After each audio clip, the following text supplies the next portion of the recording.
भ कहता है कि जिसका भाग्य साथ नहीं देता, जो अपने भाग्य को उदित करना चाहता है। भाग्ये न फलति सर्वत्र न तो विद्या न पौरुषम, एक शब्द है कि भाग्य ही फलित होता है, न विद्या काम आती है न पुरुषार्थ।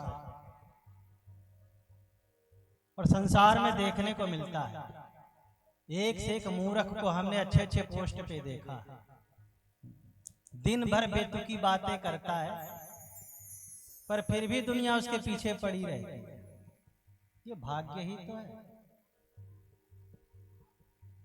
और पसीना बहाने वाले दिन भर पसीना बहाते हैं, रात को ढंग की रोटी नहीं मिलती। जब संसार में ऐसा देखा कि एक से एक मूर्ख अयोग्य व्यक्ति अच्छे अच्छे पोस्ट पे, और योग्य व्यक्ति बेचारा रोता रह जाता है कि एक नंबर के लिए निकल गया। कहीं कोई समस्या नहीं थी, कान में दर्द निकाल दिया डॉक्टर ने, मेडिकल में छांट दिया है। फौज में जा रहा गोली चलाने और चेकअप हो रहे कान के, कान गोली से, गोली चलानी कान से है कि हाथ से? बता, एक कान तो ठीक ही है उसका, दूसरे में जबरदस्ती। दौड़ में निकल गया, लंबाई चौड़ाई सब में निकल गया बेचारा, और जाके कान में फंस गया वो। इसको कहते हैं भाग्य। न तो विद्या न पौरुषम, विद्या भी धरी रह जाती है, पुरुषार्थ भी रखा रह जाता है। भाग्य व्यक्ति का बलिष्ठ हो तो हर जगह वो लाभ पा लेता है, लाभ उठा लेता है। और अभागा व्यक्ति मेहनत करता करता बूढ़ा हो जाता है, का अब एज नहीं है, तो जाओ गांव में घास काटो, कर क्या सकते, अब उम्र नहीं है सरकारी नौकरी की। तो जिसको भाग्य से शिकायत है वो भागवत की कथा सुनो। और वास्तव में भाग्य उसी का उदित हुआ। सतसंगम च लभते पुरुषो यदा वै, अज्ञान हेतु कृत मोह मदांधकार, नाशम विधाय तद उदयते विवेक। और सत्संग जिसके जीवन में आया और सत्संग वास्तव में जिसने किया, उसका प्रमाण यह है कि उसको विवेक होना चाहिए। लंकिनी ने हनुमान जी का के साथ सत्संग करी, भले लात जूता चला वहां, मुका चला, पर विवेक जग गया। लंकिनी का विवेक हो गया,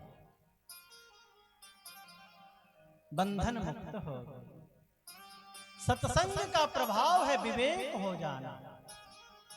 क्या उचित है, क्या अनुचित है, क्या धर्म है, क्या अधर्म है, क्या पाप है, क्या पुण्य है, क्या सुकर्म है, क्या दुष्कर्म है, क्या नरक है, क्या स्वर्ग है, इसका ज्ञात हो जाए। क्या बंधन है, क्या मोक्ष है। जब ये जिस दिन इसका अनुभव होने लगे, दिखने लगे, समझो उसी दिन विवेक जग गया। आपने जीवन में वास्तव में सत्संग किया। तो भागवत का पहला अक्षर विवेक जगाने वाला है, भाग्य उदित करने वाला है। अब भागवत का दूसरा अक्षर भा के बाद ग आता है ना, भा ग व त, इतने अक्षर। दूसरा ग, गकारः गुमान्नास। भेज दीजिए, नीचे भेज दीजिए, नहीं सुन पाएंगे शांति से।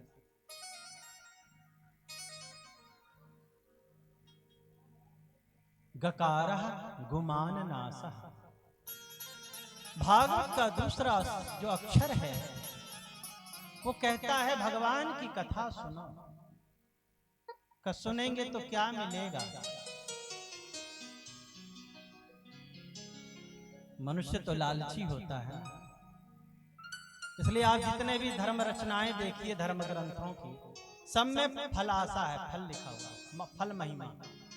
एक हनुमान चालीसा उठा के देख लीजिए, जो सतबार पाठ कर कोई, छूट ही बंदे महासुख होई, जो यह पढ़े हनुमान चालीसा, उसमें भी लिखा गया है कि बंधन से मुक्त हो जाओ, छूट ही बंधे महासुख हो। बंधन से मुक्त हो जाएगा और महान सुख प्राप्त करेगा, हनुमान चालीसा का पाठ करेगा। और इसी लोग महात्मा लोग जानते थे कि बिना लालच के ये मनुष्य कुछ करने वाला नहीं, ये लालची है। इसलिए गोस्वामी जी एक हनुमान चालीसा लिख रहे हैं, उसमें भी मतलब घुसेड़ दिया, भूत पिशाच निकट नहीं आओ। और पता लगा भूत तो अपने बने बैठे हैं, जो अपना कर्म खुद का है वो भूत वाला ही है। सुबह उठ करके शौचालय गए, उसके बाद ना मुंह धोए, ढंग से हाथ, पूरे गांव घूम करके बैठे हैं, बिस्तर पे पड़े हैं, न नहाए न धोए। लाओ नाश्ता दे दो, अरे नहा तो लो, अरे नहाने में क्या रखा, बाद में नहा लेंगे दोपहर में। तो भूत तो अपने बने बैठे हैं, वो पाठ कर रहे हैं, भूत पिशाच निकट नहीं आओ। तो हनुमान चालीसा भी तो कह रहा होगा कि बबुआ भूत तो तू है बाड़ा है, हम का करी बतावा। कोई दोसर के हो भूत होई त भगा देती जा, तू है भूत भइल बा।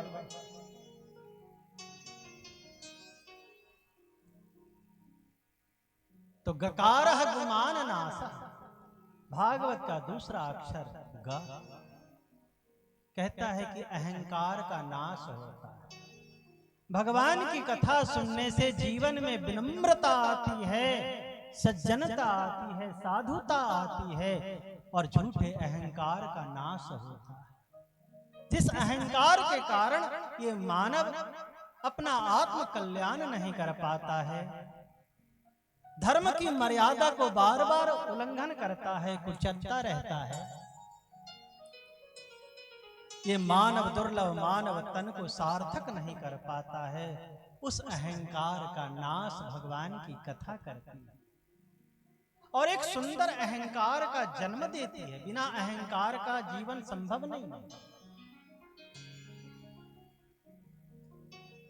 धन दौलत मान मर्यादा संतान संपत्ति का जो अहंकार है, मान प्रतिष्ठा का, ये तो पतन का कारण है।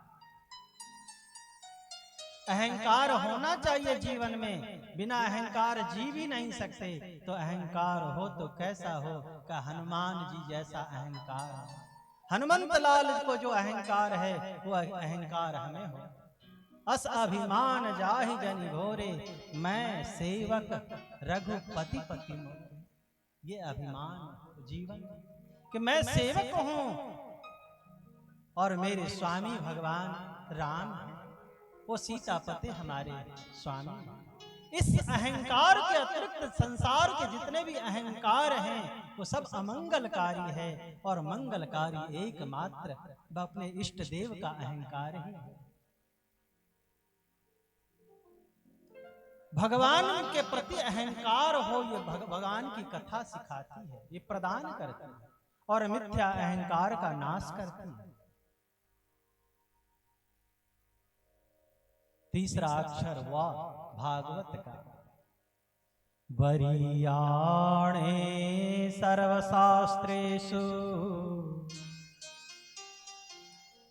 जो भगवान की कथा निरंतर सुनता है, श्रवण करता है, उसको जीवन में धारण करता है, वो श्रेष्ठ हो जाता है। उसकी वंदना तो देवता भी करते हैं, उसकी स्तुति तो उसके आगे नतमस्तक तो देवता भी हो जाते हैं।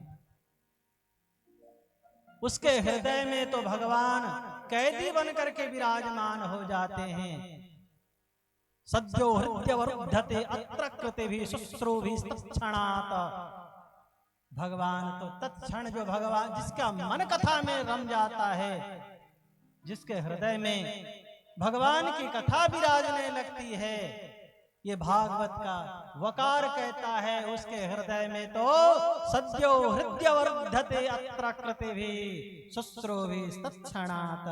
जो भागवत की कथा की सेवन करता है, उसके हृदय में भगवान कैद हो जाते हैं, अवरुद्ध हो जाते हैं। फिर लाख यत्न कर लो, निकलने वाले भगवान नहीं। भगवान को अपने हृदय में सदा के लिए विराजमान करना हो तो एक ही साधन है, भगवान की कथा सुनो। कथा से ही भगवान कैद होते हैं, और कोई उपाय नहीं है। उस भगवान को, उस अनंत को अपने अंदर समेटने का एकमात्र उपाय है भगवान की कथा।